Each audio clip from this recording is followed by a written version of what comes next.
Today, United Steelworkers District 3 represents more than 40,000 workers in Western Canada and the Northern Territories. Like other districts in our international union, during the past few years, thousands of District 3 members have suffered layoffs. Many have seen their workplaces close permanently as a result of the global economic meltdown that struck in 2008 and is still with us. The recession, combined with bad trade and resource management policies, and a deep depression in the softwood lumber industry, has taken a big bite out of our district. But steelworkers in District 3 have fought back. We have continued to mobilize, lobby, educate, bargain, organize, and take action to ensure our members are looked after the best way possible. In District 3, we are smelter workers, miners, mechanics, woodworkers, healthcare workers, steel and pipe makers, factory workers, credit union workers, and many others. Since our 2006 district conference, we have undergone the longest and deepest global recession that workers have witnessed since the Great Depression of the 1930s. Still, our union has continued to bargain collective agreements to protect our members' jobs, and we've held the line against some very aggressive and ruthless employers. At times, like in 2007 on the BC coast, we struck to protect workers' health and safety and working conditions. When that strike took place, our entire international union answered the call for North American-wide consumer actions to support coastal forest workers. When forest industry plants closed, the USW held events to publicize the demise of BC's most important industry and the thousands of direct and indirect jobs it supports. We have worked with our political and community allies to fight back against the BC Liberal government's abandonment of the lumber industry. We are the line in the sand when it comes to battling aggressive multinational corporations like Vale, Gerdau, Tenaris, Evraz, Compass, and Sodexo. In Saskatchewan, we mobilized against and struck the Potash Corporation of Saskatchewan in 2008. It was a battle our three PCS locals won, protecting defined benefit pension plans and production bonuses. That successful effort included connecting with community supporters, our SOAR members, and our global union, Workers Uniting. This year and last, Wood Council locals in BC have had the worst conditions to bargain under in decades. Still, our union has achieved collective agreements providing wage and benefit increases while protecting workers in the event of layoffs and closures. In the northern interior regions of British Columbia, pattern agreements were set with Canfor and the Council of Northern Interior Employers, while on the coast, the Wood Council set a pattern agreement with Western Forest Products. In the coming months, we face off against Teck, Evraz, Vale, Gerdau, Prairie Mines and Royalties, and again, PCS. Since our last district conference, 7 local unions have merged to consolidate their strengths and maintain services. Fraser Valley Local 1-3567 merged with Lower Mainland Local 2952 last year to form the 4,500 member strong Local 2009. On the West Coast, Locals 1-2171, 180, and 1-363 merged in the spring of 2009 to form Local 1-1937, which covers most of Vancouver Island, part of the Lower Mainland, Howe Sound, the mainland coast, and Haida Gwaii. In Alberta, Wood Council Local 1-207 and USW Local 5885 merged in 2008 to form a 2,500 member strong amalgamated local with membership throughout Alberta. In Alberta and British Columbia, local unions have successfully sought organizing partnerships with our international union to increase the membership in areas of healthcare, manufacturing, and mining. We need to organize more members, like our recent success at the Endako mine, in the existing areas of the economy where our members work, and in new and emerging sectors of the economy. Beyond 2010, we can expect to defend against further attacks on our union and labor unions in general. Expect more attacks on our wages, benefits, and working conditions. Expect employers to continue their attacks on the very purpose of unions, with the assistance of their right-wing friends in government. As steelworkers, we have a primary role to play against this anti-worker agenda. That means educating, mobilizing, and involving the unity and strength of our membership in our workplace and in the political arena.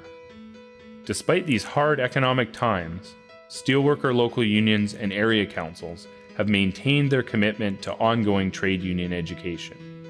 Between 2006 and 2010, over 8,600 members attended education classes conducted by local unions, area councils, and the district.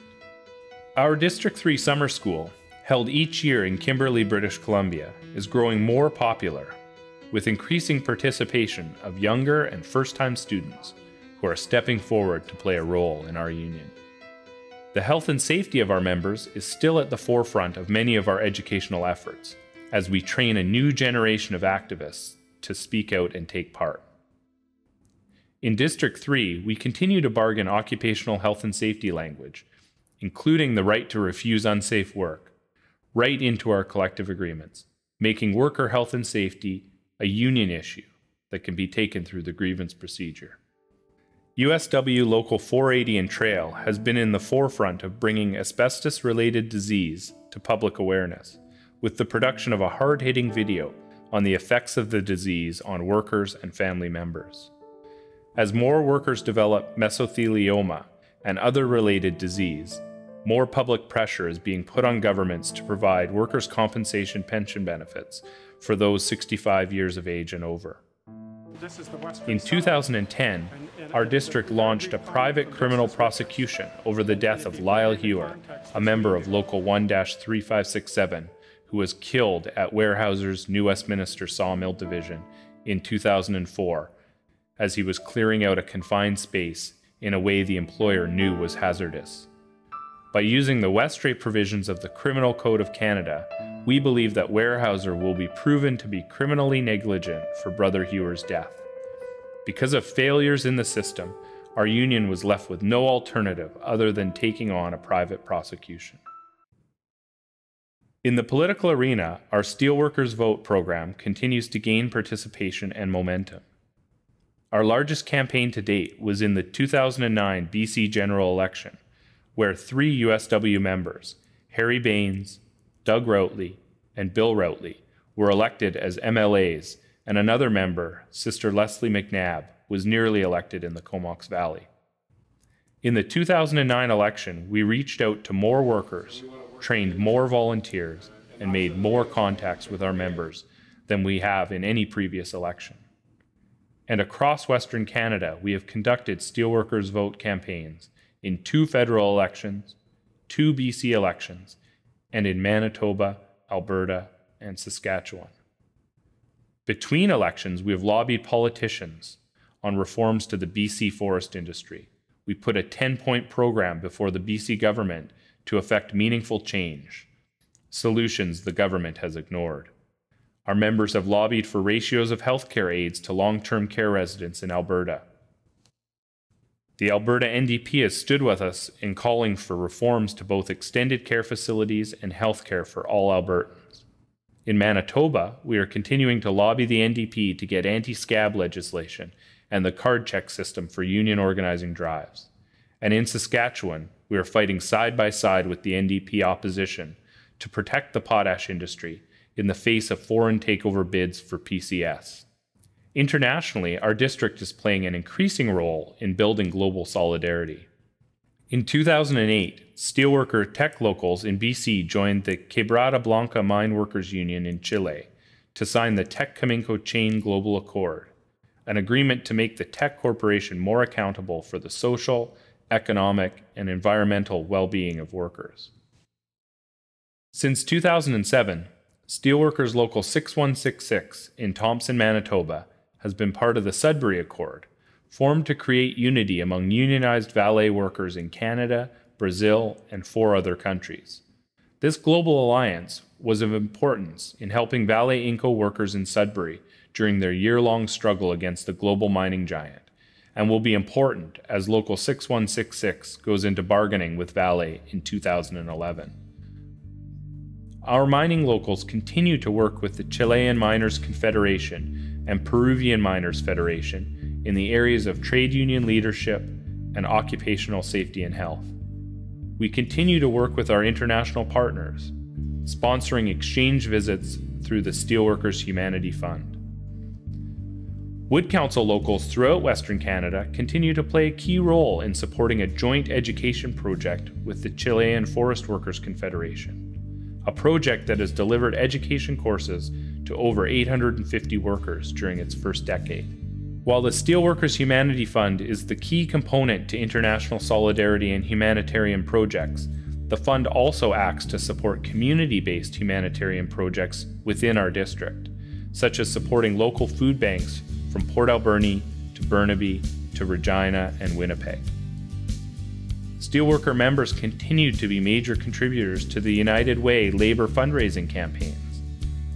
Local 7619 members at the Teck Highland Valley copper operations have raised millions of dollars for the Thompson-Nicola United Way, making it one of the leading supporters in British Columbia. Among its many community-based activities, Local 7619 supports community partnerships in Kamloops and neighboring communities, including the AIDS Society of Kamloops, food banks, and other nonprofit agencies. The Local 7619 team delivers hot meals each month, providing nutrition for needy members of its communities. In Saskatchewan, our locals at PCS, Agrium, and Mosaic potash mines, and members at Cameco Uranium continue to be the front-running contributors to the United Way of Saskatoon and area, winning numerous recognition awards along the way. By working in our communities, in our workplaces, in our provinces, and across our district and internationally, Steelworkers District 3 members are continuing to make a difference in our local and global communities.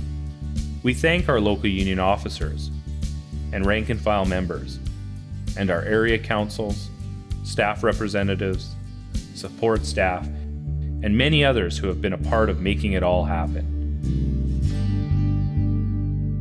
Let's all remember, in the times ahead of us, what United Steelworkers have learned so well in the past. Solidarity works.